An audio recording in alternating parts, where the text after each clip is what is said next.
El Señor me estuvo llevando a predicar acerca del libro de Judas, el libro de Judas, ¿no? Y cuando el Señor me mostró que hablara de Judas, lo leí al libro, lo comencé a leer porque el Señor me llevaba a Judas. Y la verdad que lo leí, pero es como que lo dejé de lado, porque realmente yo decía, es que no entiendo por qué el Señor me lleva a que predique de Judas. Y después me puse a recapacitar y yo dije, debe ser por el nombre que nos recuerda siempre a Judas el traidor. Es como que nosotros vamos al libro de Judas y lo primero que viene a nuestra mente, que existió un Judas pero traidor. Entonces yo dije, pero este no es el Judas traidor. Voy a hacer lo que el Señor me dice, voy a predicar lo que está en su palabra, lo que está en esta corta carta o epístola, como así se llama. Pero este Judas fue un medio hermano de Jesús. Judas, como los otros medios hermanos de Jesús, incluyéndolo a Santiago, que está también, es uno de los libros que están aquí en la Biblia, también llamado Jacobo. Entonces Judas con Jacobo y con otros medios hermanos no creyó en Jesús. No creyó en Jesús como el Mesías hasta después de su resurrección. Y esto lo vamos a ir leyendo en su palabra, porque lo maravilloso es que tenemos un libro de Judas, pero antes de su resurrección no creían. En San Juan capítulo 7, versículo 5 dice su palabra así: porque ni aún sus hermanos creían en él. Y lo interesante de esto es que sus hermanos no creían en Jesús, no creían en el Mesías enviado. Pero después que Jesucristo muere y resucita y asciende a los cielos, podemos ver que toda esta situación familiar cambió. Y en Hechos capítulo 1, versículo 14, dice totalmente lo contrario. Observen ustedes, el Señor Jesucristo ya había sido arrebatado a los cielos, ya había ascendido a los cielos y les había dicho, no se muevan de Jerusalén, quédense allí en Jerusalén, en el aposento, hasta que el Espíritu Santo descienda del cielo. Entonces el Señor les dijo eso a sus discípulos, entre ellos estaban sus hermanos, entre ellos estaban su familia, su madre, y otros más, 120 que estaban reunidos en el aposento alto. Entonces Jesús ya no estaba, ya había ascendido, y fíjense en lo que dice en Hechos 1:14, dice, todos estos perseveraban unánimes en oración y ruego con las mujeres y con María, la madre de Jesús, y con sus hermanos. O sea que vemos un cambio de actitud. Dice que antes ni sus hermanos creían en él, mas ahora dice que todos perseveraban unánimes en oración y ruego con las mujeres y con María, la madre de Jesús, y con sus hermanos. Ahora sí vamos al libro de Judas y vamos a leer y vamos a estudiar solamente hasta el versículo 10 para luego los restantes poder analizarlo en otra prédica.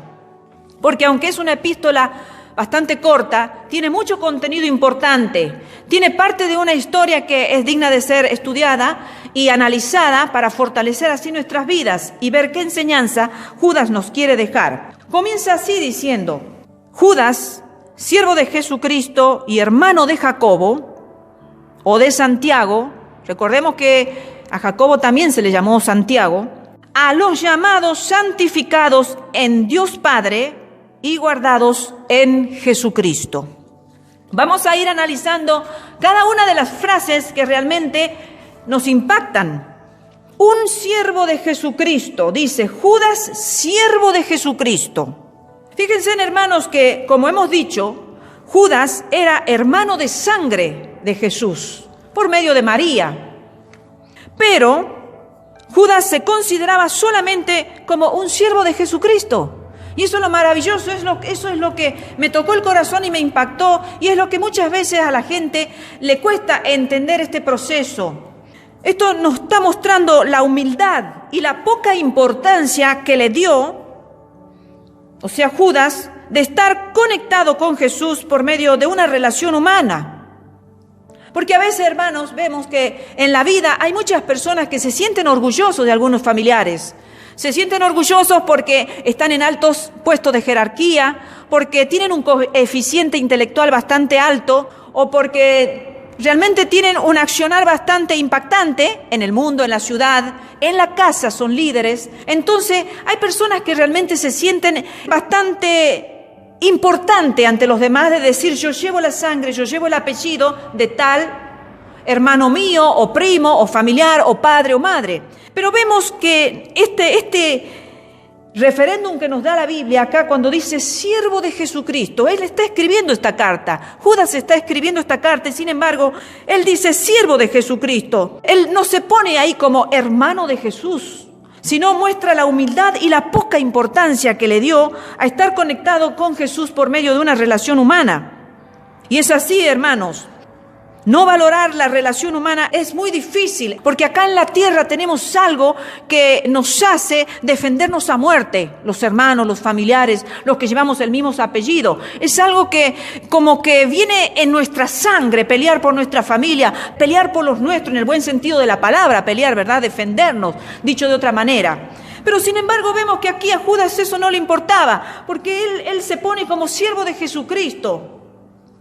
Y también vemos que esta misma posición espiritual, porque esta actitud que tenía Judas es una posición espiritual que se la alcanza no en el comienzo cuando Cristo toca nuestras vidas y cambiamos, porque cuando Jesucristo llega a nuestras vidas y conocemos la salvación, viene una transformación mental, pero es un proceso.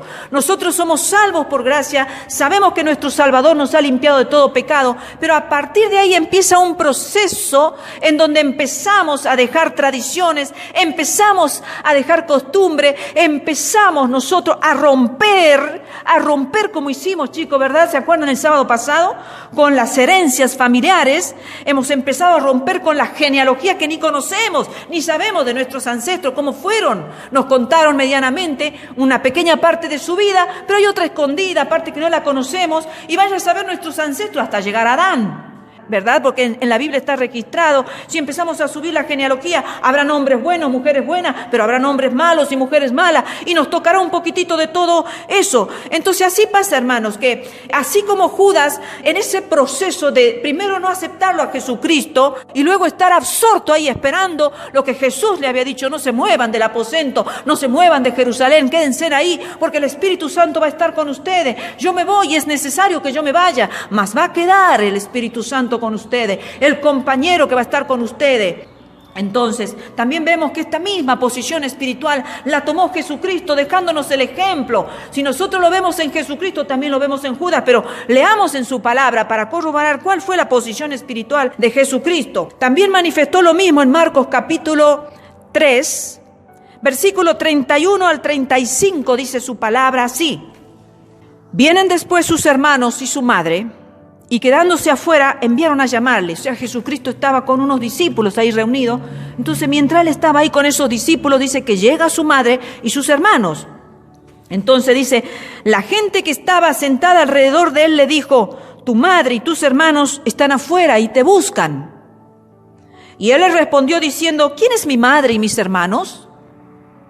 Mirando a los que estaban sentados alrededor de él, dijo: he aquí mi madre y mis hermanos, señalándolo a los discípulos, a sus compañeros de batalla, de milicia, podríamos decir. Entonces dice, mirando a los que estaban sentados alrededor de él, dijo: he aquí mi madre y mis hermanos. Porque todo aquel que hace la voluntad de Dios, ese es mi hermano y mi hermana y mi madre.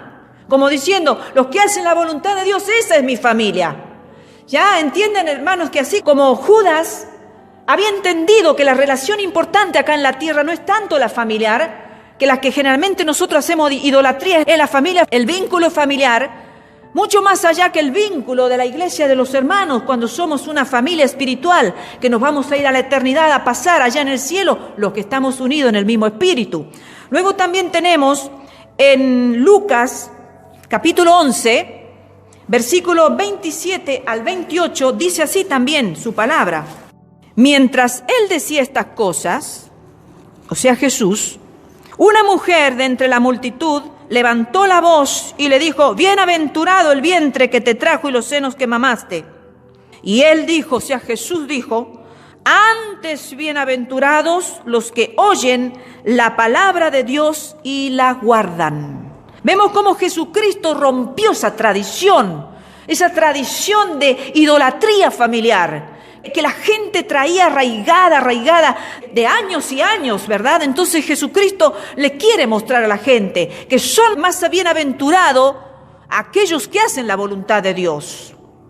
Entonces, queridos hermanos, vemos que seguramente Judas valoró el hecho, seguramente valoró el hecho de que Jesús fue su medio hermano y creció en la misma casa que Jesús. Seguramente Jesucristo era muy considerado en todos los actos. Él obraba en toda justicia, o sea que ningún detalle a Jesucristo se le pasaba. Y seguramente él valoró a sus hermanos, valoró a su madre, valoró a su padre, valoró el trabajo de su padre, valoró la acción de su madre, valoró todo seguramente. Y también seguramente valoró que era también en cierto sentido hermano de Judas. Pero Judas consideró de más valor su nueva relación con Jesús. ¿Cuál era su nueva relación con Jesús?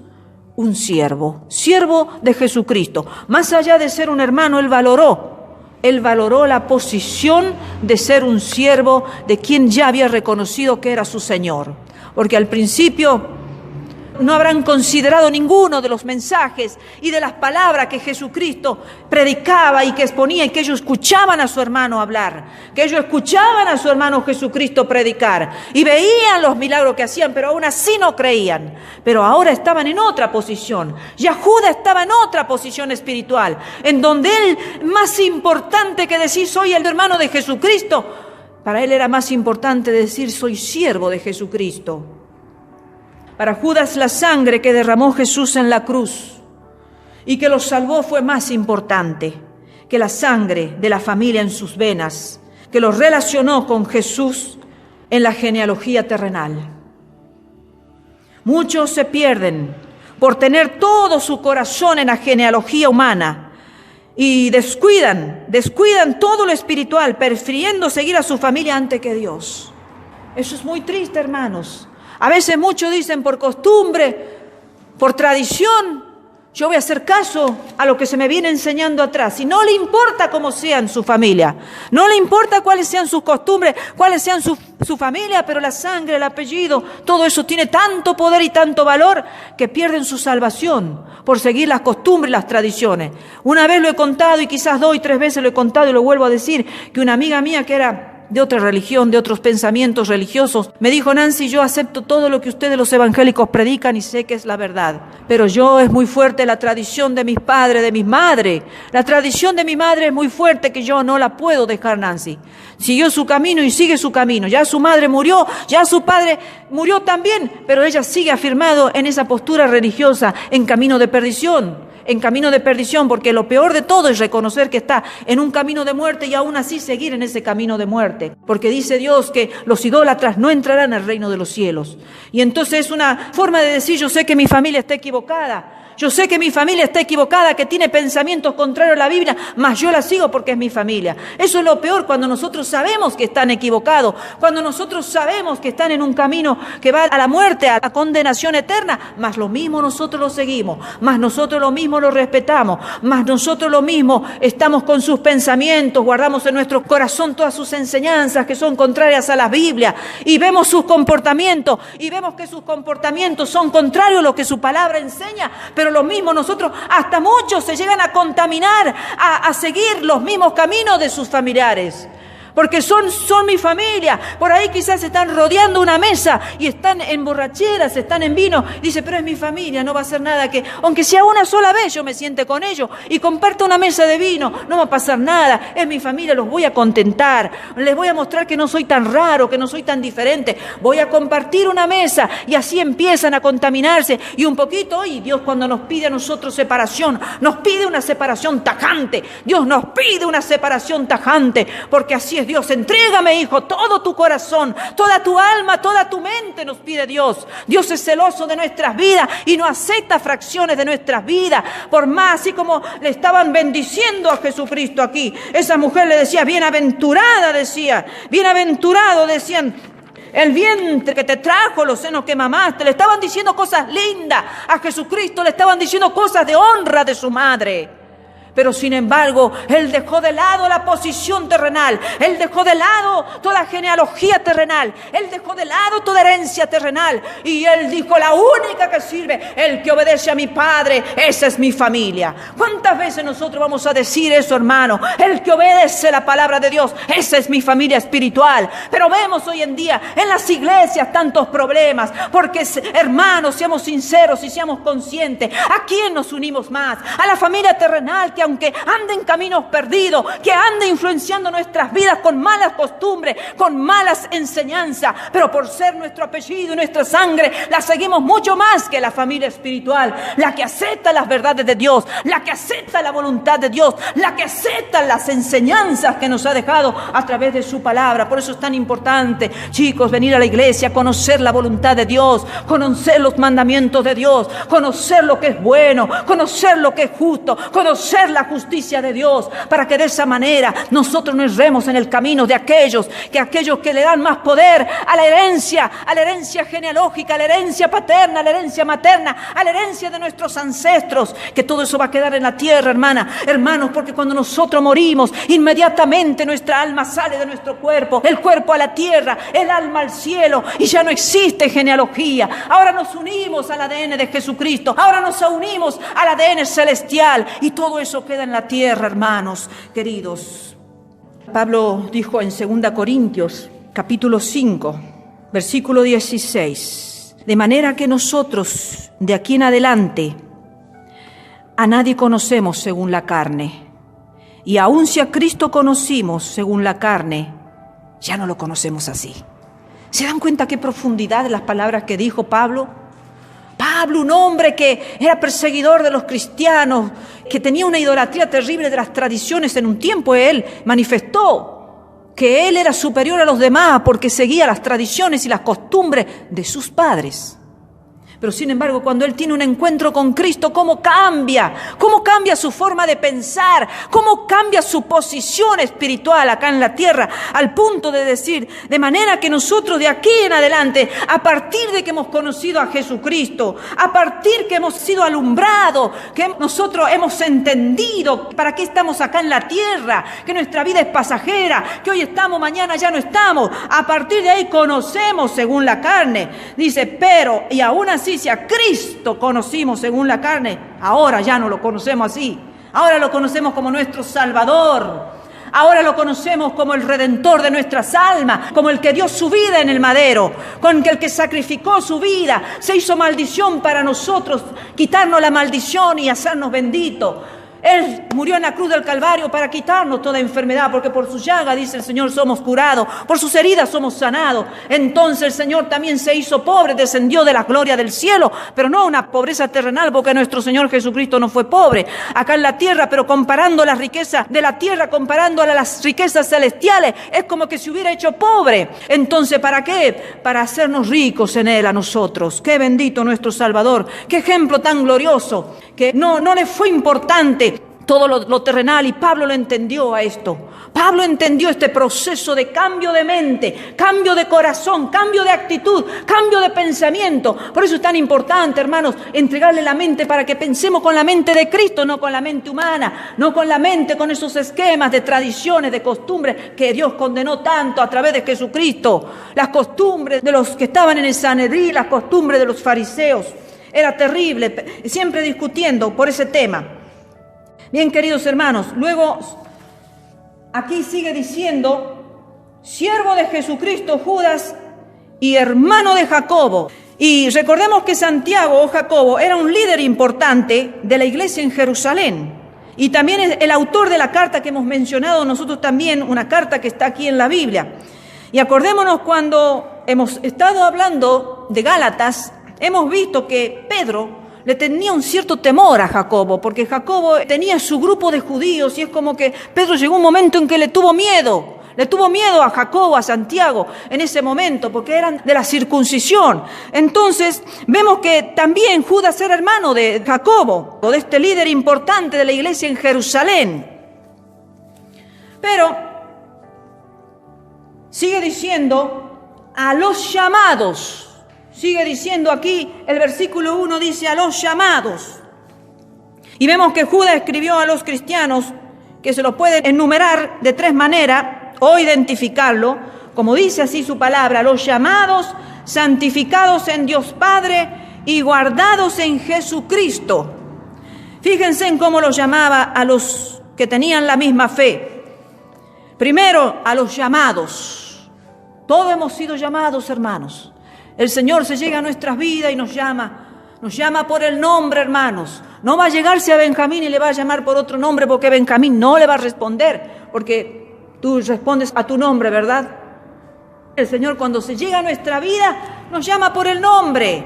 Entonces, a sus llamados, dice, a los santificados en Dios Padre, porque cuando el Señor nos llama, también nos santificas en Dios Padre, y a los guardados en Jesucristo. ¡Qué hermoso! ¡Qué protección! ¡Qué seguridad de saber que estamos guardados en Jesucristo!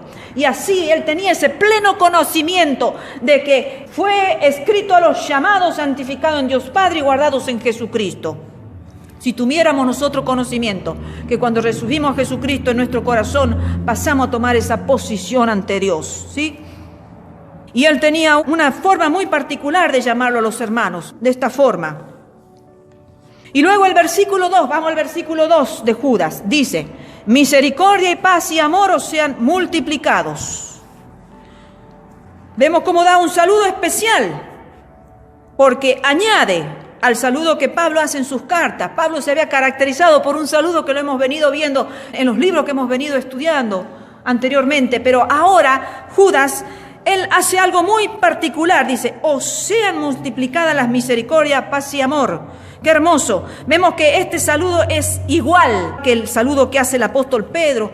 Cuando estábamos leyendo y haciendo el devocional familiar en casa a las mañanas, estábamos estudiando segunda carta de Pedro, capítulo 2, y vimos cómo Pedro saluda igual que Judas, o Judas saluda igual que Pedro.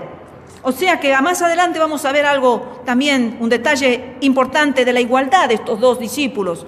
Parece que eran bastante, podríamos decir, no sé si llamarle amigos Judas y Pedro, pero sí deben haber tenido una cierta charla amena entre ellos, porque hasta su vocabulario era igual. No sé si ustedes se han dado cuenta, hermanos, pero cuando nos juntamos mucho a una persona, empezamos a mimetizarnos los dos, empezamos a hacernos iguales. No sé si se han dado cuenta de eso, ¿verdad? Sí. Qué cosa tremenda que es. Que observo también en las iglesias donde hasta los colaboradores de los pastores empiezan a ministrar de la misma forma que el pastor.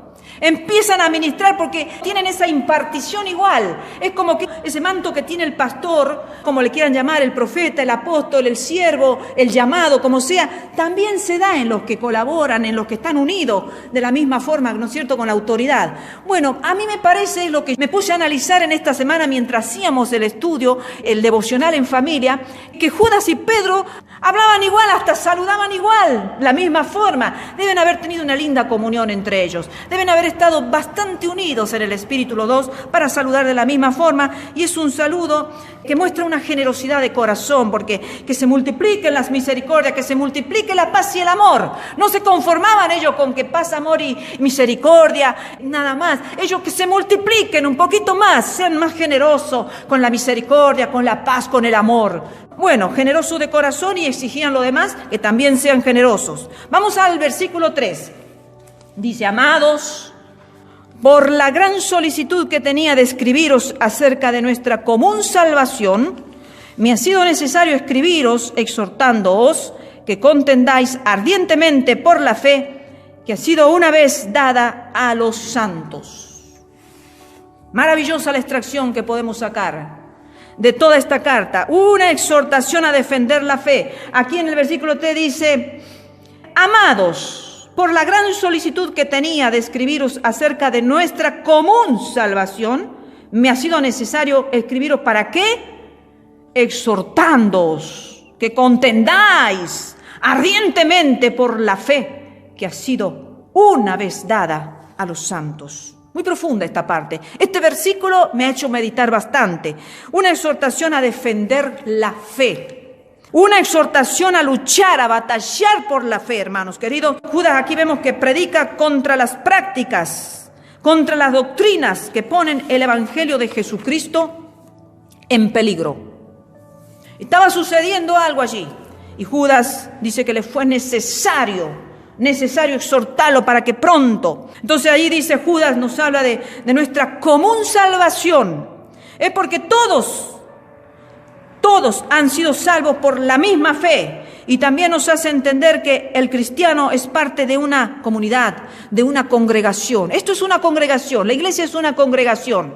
¿Sí? Somos todos parte de una congregación, de una comunidad, de un cuerpo, hermanos, que predican y que viven lo mismo.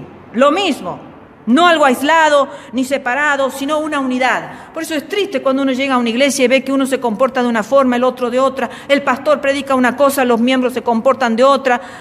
Uno tiene un estilo de vida, el otro estilo. Unos se sientan para acá, otros para allá. Todos los iguales para allá, otros de otro grupo, de otro pensamiento para allá. Salen de la iglesia y grupitos por aquí, grupitos por allá. Los que entienden, hermanos, que eso no es unidad.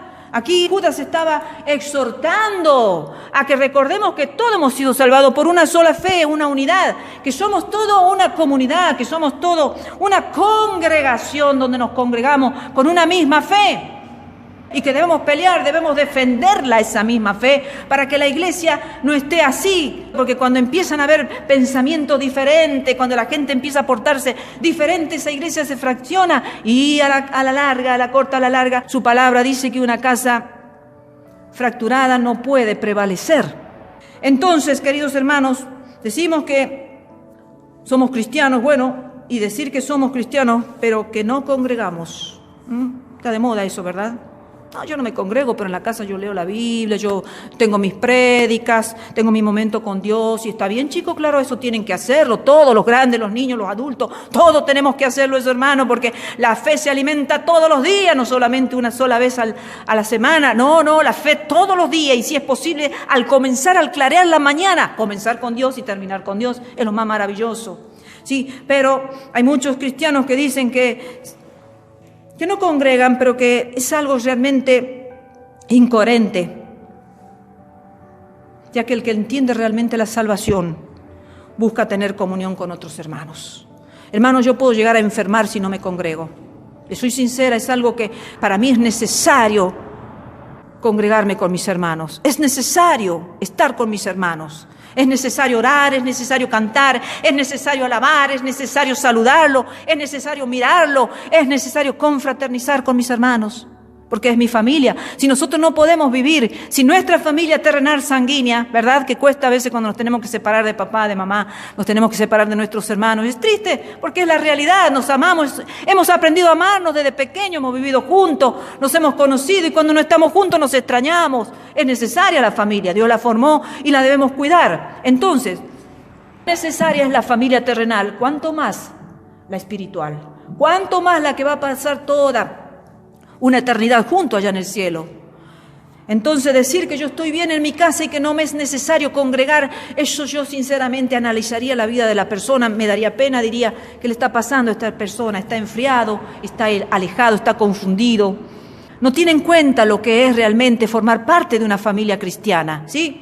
Pero aquí Judas está hablando de nuestra común salvación, nuestra común salvación. Quiere decir que todos tenían una sola salvación, una sola fe. Entonces allí cuando dice Judas, contendáis nos está mostrando que exigía a los cristianos un trabajo duro, un trabajo rápido, un trabajo celoso, un trabajo esmerado, un trabajo cuidadoso, un trabajo enérgico, un trabajo pronto. No dejemos dilatar las cuestiones mañana pensaré qué voy a hacer, mañana voy a decidir si voy a la iglesia o no, mañana voy a ver cómo está mi fe, cómo está mi condición ante Dios. Ahora tengo muchas cosas, tengo mucho trabajo, tengo muchas cuestiones en la casa, tengo mucho estudio, los chicos estudian también. Nunca dejar para mañana lo que puedes hacer hoy, dice un dicho común, pero bastante sabio de quien lo dijo. Nunca dejar para mañana, menos la salvación. Si no postergamos para mañana las cosas de nuestro diario vivir, cuanto menos las cosas espirituales, las cosas que tienen que ver con nuestra salvación. Nunca tenemos que, así como Judas decía, contendáis como una lucha, una pelea, algo enérgico, algo pronto, que nos tenemos que esmerar en esto. Le ponemos tanto esmero al estudio que a veces son horas largas de la noche y estamos estudiando. Yo me acuerdo que estudiaba hasta larga hora de la noche. porque el día me era corto. No me alcanzaba, iba a la escuela mañana y tarde, hasta los sábados íbamos a la escuela a nuestras tareas extra semanales. Entonces, el domingo estábamos todo el día en la iglesia y no me quedaba más que volver de la escuela, largar el delantal, tomarme un té y seguir estudiando. Pero bueno, queridos hermanos, es así, le damos tanto esmero a veces, ¿no?, a las cosas materiales, a las cosas de la vida, que sí tenemos que ponerle esmero, tenemos que siempre procurar ser lo mejor, dar lo mejor de nuestras vidas, ¿sí?, porque al Señor le agrada que nos esmeremos en el diario vivir, pero cuánto más en el diario vivir de nuestra fe, contendamos por nuestra fe. Contendamos, seamos celosos, prontos, rápidos, esmerados en nuestra salvación, en ver cómo estamos, cómo está la iglesia, qué pasa.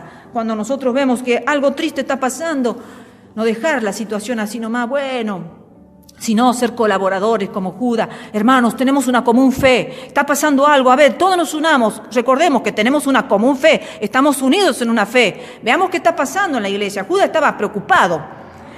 Dice, una vez dice, por la fe, contendamos ardientemente por la fe que ha sido una vez dada a los santos. Versículo 3. Una vez es más fácil encontrar gente que crea en la fe que está en su corazón que en la fe que ha sido una vez dada a los santos.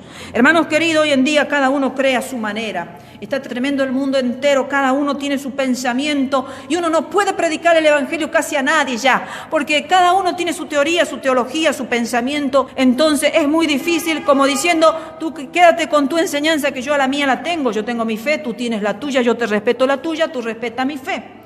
Pero resulta que aquí Judas le está haciendo ver que es una sola fe que ha sido entregada a través de Jesucristo cuando moría en la cruz del Calvario. No existen varias fe. No, esta fe de creer en su propio corazón, ¿saben cómo se llaman? Sheilanismo. Y bueno, indagué un poquitito, es una fe de una mujer, una fe equivocada. De una mujer, una enfermera, no estudié mucha de ella porque no me interesa.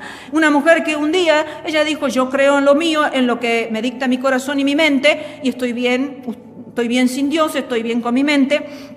Es una voz interior que se sigue esa voz interior, que cuántas veces, chicos, ustedes la voz interior le dirá, no vayas a la iglesia, te vas a aburrir, es mejor que te quedes en casa, porque en casa está más divertido, podemos jugar a un jueguito en ¿cómo se dice?, en redes, podemos jugar, puedo ver cositas y cosas, es más divertido esa voz interior, esa es la voz de mi fe, y bueno, me quedo. Pero cuando nosotros sabemos que hay una fe que ha sido entregada, en la donde el Señor Jesucristo nos ha enseñado a congregarnos, a cuidar esa congregación, a cuidar esa hermandad, a cuidar esa armonía de habitar juntos los hermanos, juntos y en armonía, hermanos, entonces esa voz interior la vamos a anular, vamos a decir, anulo esa voz interior, esa voz no viene del cielo, esa voz viene de mi corazón y dice el Señor que engañoso es el corazón más que todas las cosas, por lo tanto tenemos que cuidar porque eso se llama sheilanismo de una mujer que no quiso escuchar la voz de Dios, prefirió escuchar su propia voz. ¿No es cierto? El cristianismo, hermanos, está basado en una fe que una vez fue dada a los santos. Si fuera por la voz interior, sería una fe acomodada al sentir de cada uno, y eso no es así. Yo hoy siento así y hoy pienso así, reacciono así. Mañana siento de otra forma y voy a reaccionar como mañana yo sienta en mi interior reaccionar. Y pasado siento de otra forma en mi interior, ¿cómo voy a ser como cristiano? Y actúo conforme a esa voz interior, el sheilanismo. Una mujer que dijo, hay que seguir la voz interior, hay que seguir la voz de nuestro corazón. Pero la fe es una sola que fue dada a través de Jesucristo. Cree en el Señor Jesucristo y serás salvo. El Señor, no hay otro camino para ser salvo. Estar todos juntos, unidos, en armonía, creciendo en la gracia, en el conocimiento de Dios, creciendo en la obediencia a Dios, a sus mandamientos, a todo lo que la Biblia nos enseña. Hay una riqueza tan grande en su palabra que no nos van a alcanzar los días sobre la tierra para poder comprender este bagaje espiritual tan profundo, tan grande, hermanos queridos. Entonces, no escuchar a esa fe que se le llama voz interior, porque es peligrosa. Por eso muchos se quedan en la casa, por eso muchos no quieren volver a las iglesias, por eso muchos están buscando pretextos, por eso muchos dicen que la pandemia, que esto y que aquello, pero nosotros los hijos de Dios decimos, no importa la pandemia, no importa lo que los hombres han elaborado, no importa lo que los grandes que luchan contra el cristianismo y que lo quieren hacer desaparecer, que quieren diezmar la población, no importa, yo tengo una fe en Cristo, esa fe me sustento, me levanto con poco, con grande fuerza, voy a la iglesia, porque ahí está mi Dios, porque ahí yo he creído en el Señor Jesucristo un día y voy a seguir fiel hasta que el Señor me saque de esta tierra, que no sabemos cuándo va a ser. No sabemos, el Señor nos puede sacar en cualquier momento. Tenemos que estar chicos, grandes, todos preparados, todos unidos, porque el Señor es una unidad, así como Él dijo, yo y el Padre somos uno. Así también quiero que ustedes sean uno, dijo el Señor. Que tomemos el ejemplo de Jesucristo, que seamos como Él, uno solo. Y luego llegamos, hermanos queridos, al versículo 4.